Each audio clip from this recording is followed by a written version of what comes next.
Break है, BCN wagon. तो BCN wagon में ब्रेक बाइंडिंग है कि नहीं है, ये हमें कैसे पता चलेगा? तो देखिए, एक बात तो लेकर पहिए का जो फ्लेंज है, देखिए टन टन आवाज़ आ रही है।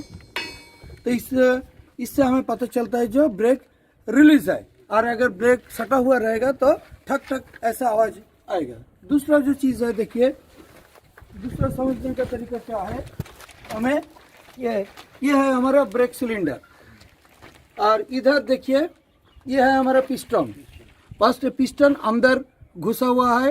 पिस्टन अगर ब्रेक सिलेंडर का अंदर रहेगा तो ब्रेक रिलीज रहता है, और पिस्टन बाहर रहता है तो ब्रेक सटा हुआ रहता है।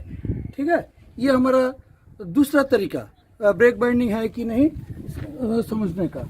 अच्छा, और क्या है, और अंदर में जाके और एक चीज़ दिखा देता है। देखिए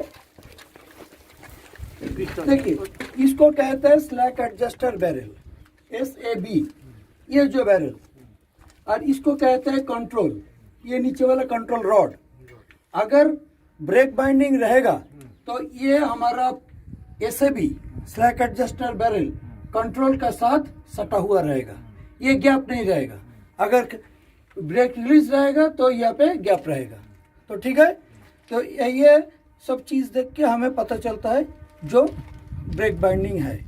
तो अब ब्रेक बाइंडिंग को कैसे छुड़ाना है ये हमको देखना है। इसको कहते हैं DV, मतलब डिस्ट्रीब्यूटर वाल्व। इसका अंदर जो चाबी रिंग देख रहे हैं ना, इसको कहता है क्विक रिलीज वाल्व, QRV।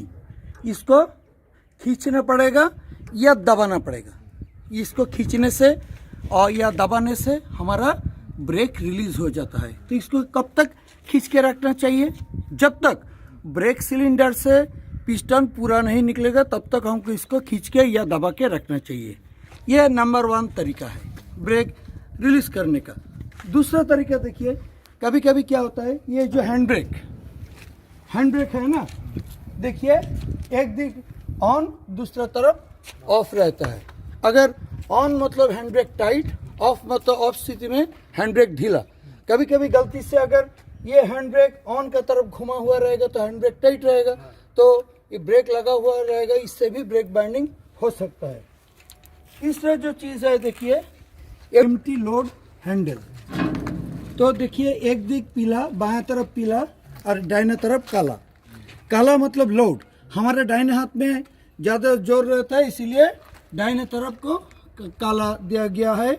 और गाड़ी अगर एम्प्टी रहे तो ये पीला का तरह होना चाहिए, और गाड़ी लोड रहे तो काला का तरह होना चाहिए। क्यों?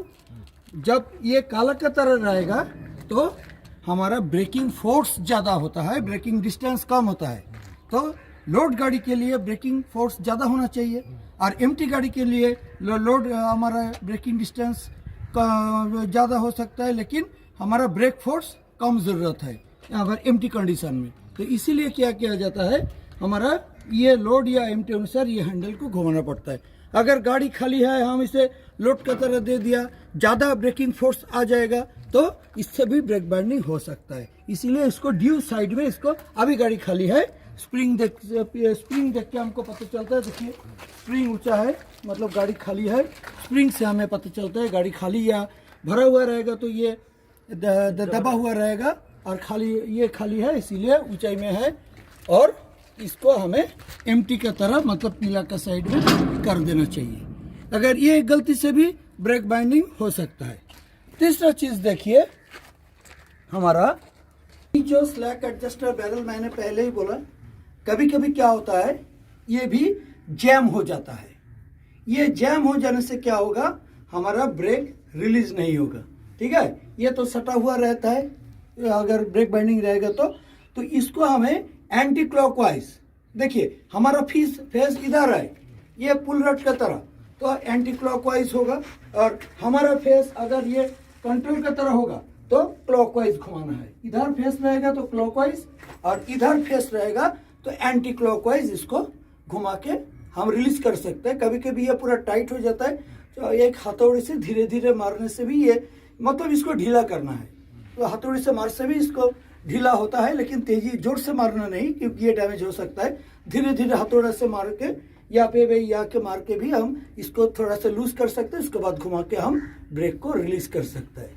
अच्छा, और कुछ भी तरीका नहीं बचा तो फिर भी हमें क्या करना चाहिए, डीवी हैंडल को आइसोलेट करना है। देखिए कैसे, देखिए कैसे आइसोलेट किया जाता है।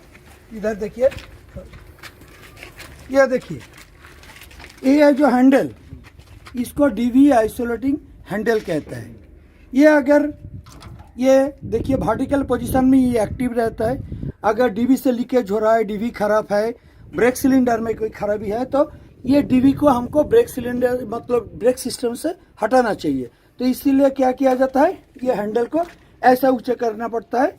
उसके बाद देखिए ऐसा छोड़ना नहीं, और क्योंकि अगर मान लीजिए गाड़ी चल रही है तो ये नीचे में आ गया तो फिर से ब्रेक बाइंडिंग हो सकता है। इसीलिए इसको ऐसा ऊंचा करके तार से, इसके साथ कोई तार से बांध देना चाहिए। देखिए यहाँ पे छेद है, इससे से तार से इसको बांध देना चाहिए।